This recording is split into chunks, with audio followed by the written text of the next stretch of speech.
Conversando en FORSPA el día de hoy, tocará con el licenciado José Rivera Cárdenas un tema medular, neurálgico, factor crítico para todo proyecto, trabajo, tarea y sobre todo el enfoque que le demos también a la comunicación efectiva con relación al trabajo en equipo. José, bienvenido. Gracias.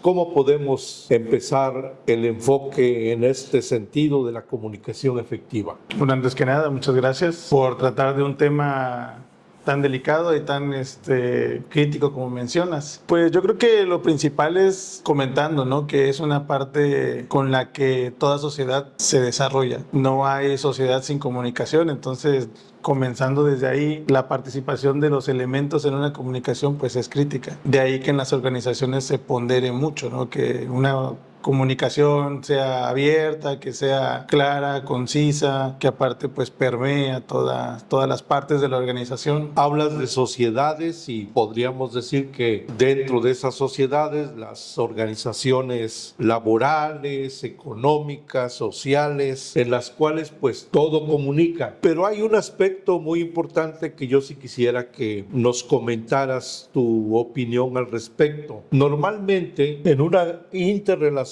no estamos preparados para la escucha empática. Casi siempre estamos preparados para hablar, para contestar. Y creo que una de las partes fundamentales de la comunicación efectiva tendría que ser la escucha empática. Sí, claro. Bueno, hay varios factores, ¿no? Todo lo que involucra a la comunicación es multifactorial. Hay varios postulados, han habido muchos estudios sobre la comunicación.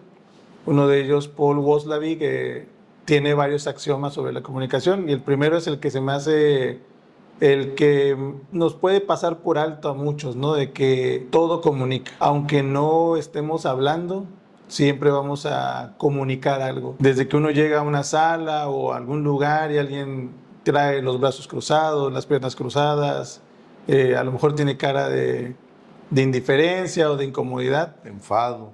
Todo eso comunica y todo eso hace que los canales de comunicación se vean afectados de una u otra manera. No es lo mismo llegar con alguien que a lo mejor te está prestando toda la atención, te está volteando a ver, está escuchando bien lo que dices, pues lo lógico es que tú reacciones de la misma manera. En caso contrario, si ves que está con el celular o que está viendo hacia otro lado, incluso si no vino, no sé, a la hora pactada, ¿no? Si era una reunión incluso entre amigos. Creo que desde ahí comienza la parte que mencionas de la escucha empática, porque si esos canales se empiezan a romper antes, si al cumplir este axioma de que todo comunica, empezamos comunicando indiferencia, por lo menos, ¿no? Entonces ya la escucha, yo creo que no me vas a escuchar atentamente, ¿no? Claro. Y otra, a lo mejor a mí también se me va a quitar el interés de interactuar contigo porque pues tu reacción no es la misma. Aunque en casos de trabajo o cosas como una situación crítica, una emergencia, pues deberíamos de quitarnos todas esas partes y escuchar y atender, ¿no? Así es. Y dentro de esa escucha, esa escucha empática que debo tener con la persona con la cual me estoy interrelacionando y que, como tú dices, comunico con todo el cuerpo está hablando de alguna manera, es lo que algunos llaman la comunicación no verbal. También debemos de estar conscientes de que esa escucha empática no necesariamente quiere decir que estoy de acuerdo contigo. Sí, claro.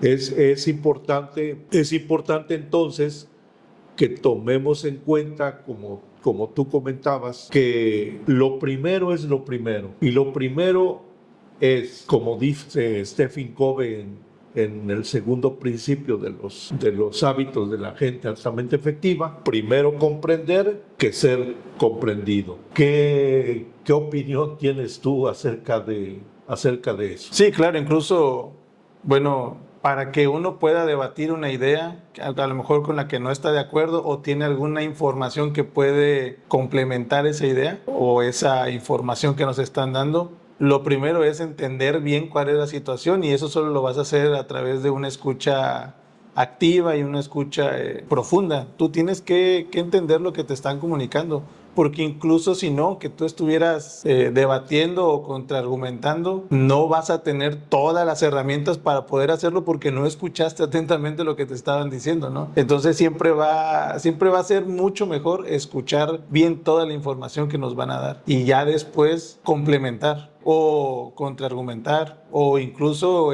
rechazar, ¿no? Pero con argumentos. De ahí que sé también que deberíamos de entender, comprender, conocer también que el mensaje sí debe ser claro, preciso y conciso para que de alguna manera la persona que nos está escuchando o el emisor tenga chance de entender el mensaje, de codificar el mensaje y también el que ambas partes solucionen algún problema que se presente en la información que se dio. No sé en tus estudios acerca de la comunicación que hayas visto acerca de esto que estoy comentando. Bueno, si en las organizaciones, cuando sucede alguna emergencia o se va a transmitir alguna indicación o política, lo mejor es que el mensaje sea claro, sea conciso y sobre todo que esté en el mismo lenguaje, ¿no? que se está hablando en esa situación. Por ejemplo, si es una organización que se dedica a la construcción, pues lo ideal es que toda la gente tenga un lenguaje que sea relativo a la construcción. Incluso nada más con saber dónde se va a hacer la construcción, la dirección de la construcción, dónde va a llegar el material, qué es lo que, cuántas cuadrillas van a haber, ya estar hablando sobre los metros, las vigas, el aguante, ¿no? Que la resistencia que van a tener los materiales, todo eso esa gente lo debe ya de saber,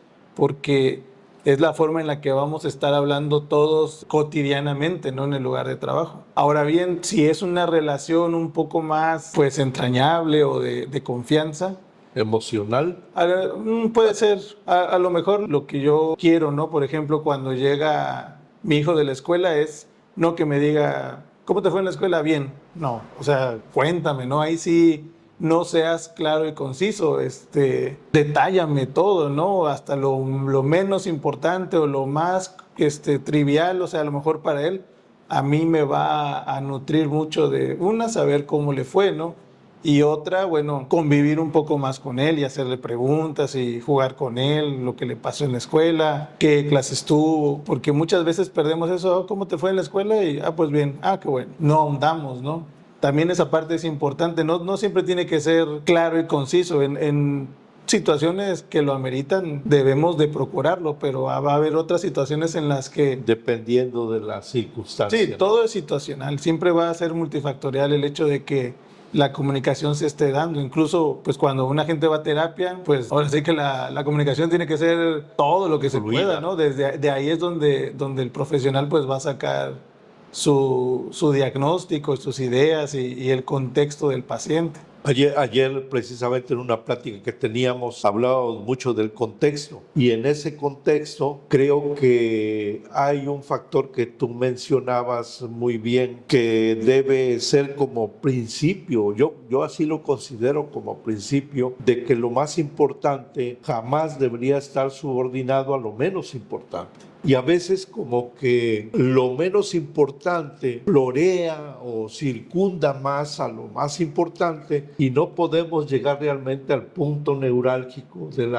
la comunicación. Y creo que ahí sí debemos de trabajar todos mucho en el aspecto de que cómo el mensaje está dado, cómo decodificamos el mensaje, cómo lo tomamos, qué hacemos con él. Se presenta nuevamente, insisto en que si se presenta algún problema de comunicación, ¿cuáles serían las mejores vías para solucionar esos problemas de comunicación? Bueno, como te comentaba, siempre va a ser multifactorial. En una plática o en un diálogo, incluso como Platón decía, ¿no? Que el diálogo pues es la búsqueda de la verdad. Siempre vamos a intentar a través de la comunicación entre dos o más personas establecer, ¿no? Ciertos parámetros que nos den pues cierto piso, ¿no? Para poder continuar con la información y con la comunicación. Creo que lo principal es que tenemos que entender que en pos de la comunicación, en pos de que yo te exprese algo y tú lo entiendas, me retroalimentes y yo entienda esa parte y después con lo que yo también puedo aportar de eso sigamos comunicando y se llegue a una conclusión o incluso un acuerdo o a un desacuerdo, pero con todas las bases firmes. Creo que lo importante es saber, ¿no? ¿Qué rol juego yo en la comunicación? Si yo, para empezar, no quiero entenderte o no quiero comunicarme contigo, voy a interponer pues mi ego, ¿no? Voy a interponer mis ideales, voy a interponer la poca o mucha información que yo tenga sobre un tema para que tú lo sepas y yo no me comprometa con tu parte, ¿no? de información y de comunicación. Eso no es querer comunicar. Aquí también, José, yo creo que para nuestra gente sería conveniente el tratar de, pues si no explicar, por lo menos comentar que, como hablábamos, para comunicar hay que ser empático, pero también hay otro punto que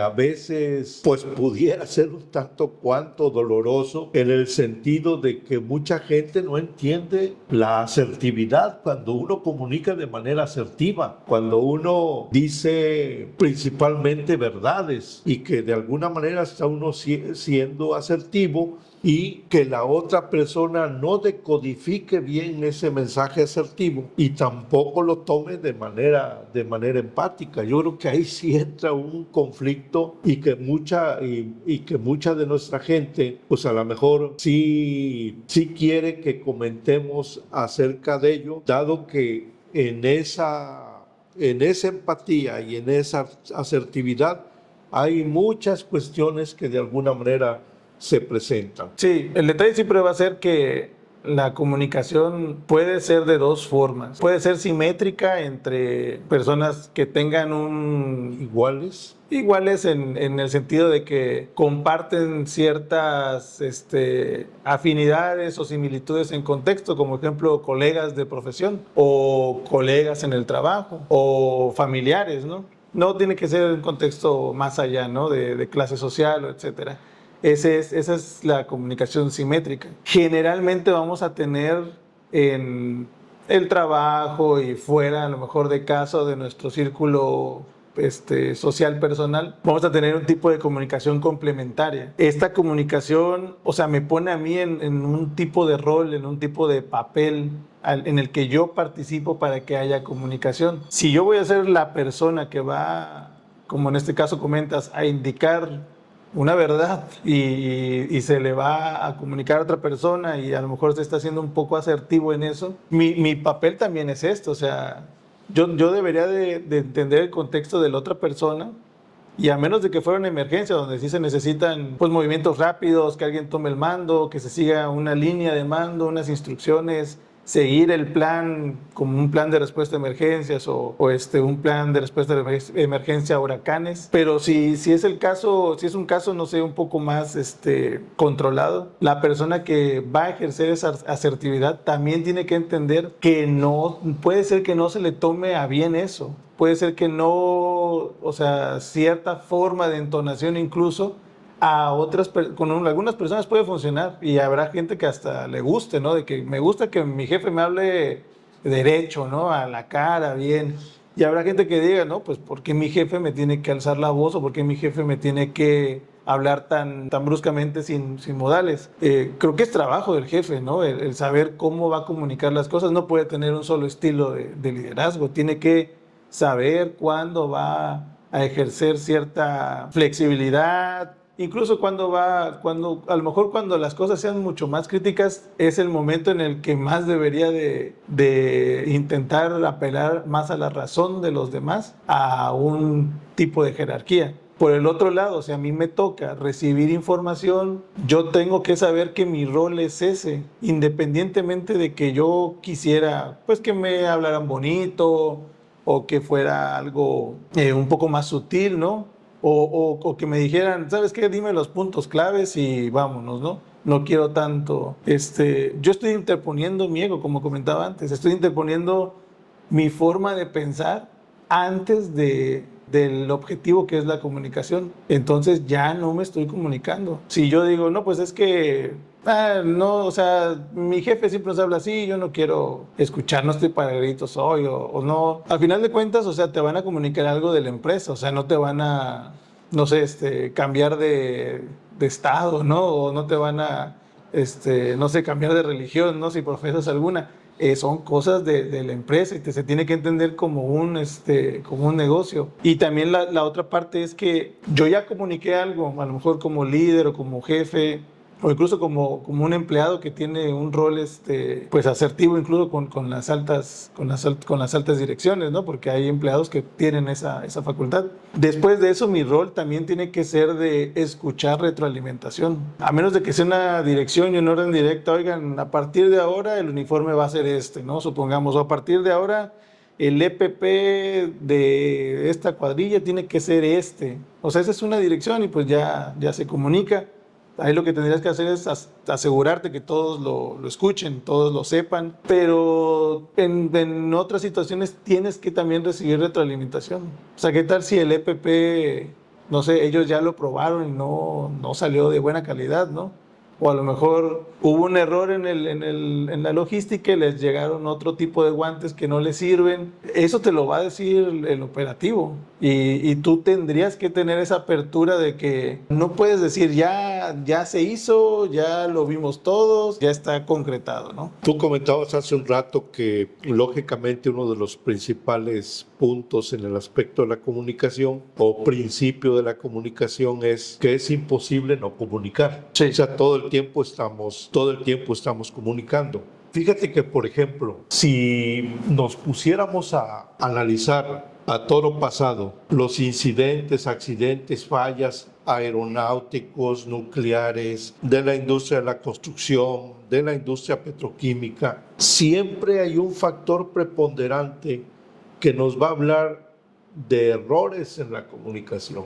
Por ejemplo, en aeronáutica, actualmente se está trabajando mucho el aspecto de los factores humanos, en el sentido de que debe haber una comunicación más efectiva entre el capitán y el copiloto. En la industria cualquiera, que los supervisores realmente comuniquen de manera efectiva a sus colaboradores. Seguimos teniendo errores en la comunicación. ¿Qué podríamos decirle a nuestra gente nuevamente, aunque repitamos algunos puntos que hemos recalcado, para tener esa comunicación realmente efectiva?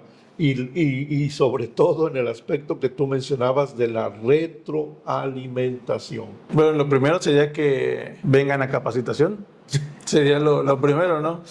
Pero como un esfuerzo que tiene que hacer una organización para que la comunicación se dé. No podemos establecer políticas o establecer reglamentos y excluyendo la comunicación. Lo que, por ejemplo, se hace aquí en la empresa es que, bueno, se habla con la gente, se les dan cursos de capacitación sobre comunicación y aparte, o sea, se les establece una forma de comunicarnos que tiene como objetivo siempre que haya comunicación. Ese es un buen argumento de las organizaciones para que no se deje de lado, porque muchas veces, bueno, los jefes salen, los jefes pues no están inmiscuidos en la operación y eso corta mucho la comunicación directa que pueden tener con sus trabajadores. Obviamente por algo no están, ¿no? Por algo salieron. Pero sí tiene que haber un esfuerzo continuo y se tiene que plasmar en algún lado que haya juntas de comunicación, se establezca cómo va a ser la comunicación dentro del área de trabajo, qué tipos de comunicación van a haber, porque a lo mejor, bueno, esta persona tiene jerarquía sobre ustedes para la comunicación. Eso no quiere decir que les va a andar gritando, les va a andar diciendo. Quiere decir que él es el primero que va a iniciar la comunicación, como a lo mejor con una instrucción, ¿no? Y de ahí, esa persona tiene la obligación de escuchar la retroalimentación de su personal y de ahí tomar decisiones junto con el personal. Cuando nosotros hablamos de nuestros intercambios de experiencias, cursos, entrenamientos en calidad, mencionamos que uno de los 14 puntos de Edward Deming es precisamente capacitación y entrenamiento continuos. Y el comentario que hacía Edward Deming desde hace casi, qué sé yo, 60 años, ya casi 60 años, es que las empresas, las organizaciones, algo que tú comentabas, es que toman a la capacitación y como el entrenamiento continuo como un gasto innecesario, no lo toman como una inversión. Y yo creo que aquí sí tenemos que hacer una muy buena reflexión, José, en el sentido de que no es un gasto, es una inversión. ¿Por qué? Porque nadie nos enseña a comunicarnos de manera efectiva. Tomemos en cuenta el mismo operador, tomemos en cuenta al supervisor, tomemos en cuenta al ingeniero de línea, tomemos en cuenta a un coordinador, a un gerente o a un director. Nadie nos enseña a comunicar. ¿Qué podrías decirle a nuestra gente ya como mensaje final en este pequeño podcast que hemos tenido, José, acerca de esto que mencionaba? Sí, bueno, la idea de que la comunicación existe es real. Siempre va a haber comunicación. La cosa es que sea efectiva, ¿no? Que sea real, que se transmitan las ideas que uno quiere, pues, dialogar o enviar. Siempre va a ser mejor que tengas herramientas para hacer cualquier actividad a que no las tengas. Y también para muchos detalles que pueden parecer tan triviales como la comunicación. Hay herramientas, hay teorías, han hecho estudios, pero sobre todo se han podido aplicar, ¿no? en las organizaciones. Nosotros tenemos un tiempo aplicando en la de nosotros varias herramientas de comunicación. No porque hubiera un detalle fuerte, ¿no? de comunicación, pero la idea de por ejemplo, saber que todo comunica, ¿no? Todo, o sea, eso tal vez hasta inconscientemente lo sabes, pero ya una vez que tú lo tienes consciente a la hora de comunicarte, sabes que vas a entrar a una reunión y pues no vas a estar con el celular. De hecho, tenemos ya un protocolo, el celular va a un espacio designado para que no vayamos a estarnos distrayendo.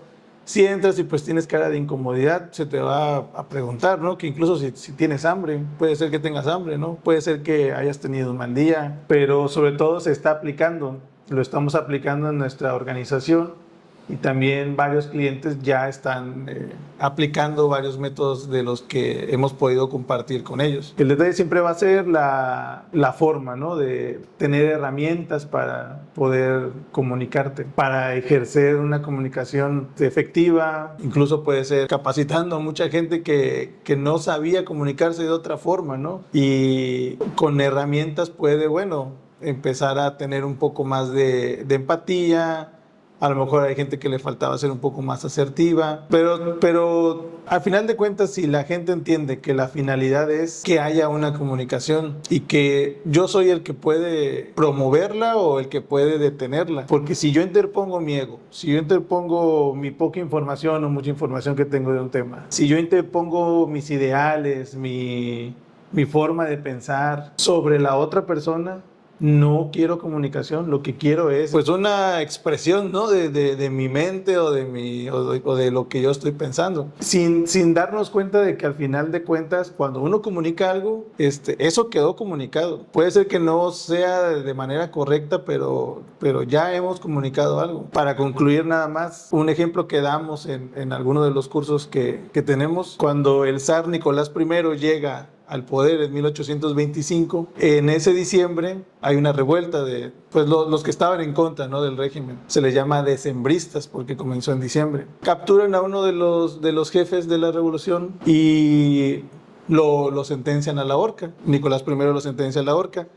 Hay que decir que el contexto de todo esto es un contexto muy conservador. Todavía había mucha injerencia de la iglesia en el poder, en este caso en el zar. Entonces, cuando ahorcan a esta persona, la cuerda se rompe. Y eso antes se contaba como un designio divino, ¿no? De que se había salvado porque Dios había querido, ¿no? Y generalmente la regla era de que te había salvado. O sea, quedabas perdonado o te podías ir. Esta persona lo que hace es decir, en Rusia ni siquiera las sogas se pueden hacer bien. A lo que esta información comunicada llegó a oídos del zar y el zar le dice, bueno, pues es que esas sogas no se hicieron aquí, ¿no? Vamos a darte sogas rusas.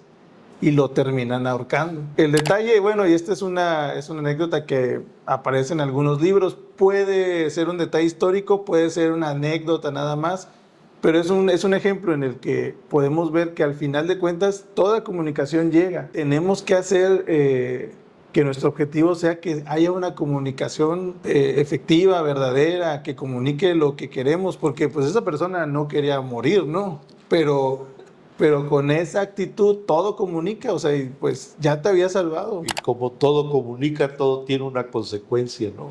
También, Así es. pues que sé, gracias por haber estado con nosotros. Lo importante es para nuestros suscriptores, para nuestros escuchas, para aquellos que nos leen, que de alguna manera se comunican con nosotros, que sepan que esto y mucho más aquí en Forspa podemos comunicarlo de manera efectiva a través de todos nuestros cursos, nuestros talleres, y que los esperamos aquí en nuestras instalaciones. Forspa es calidad.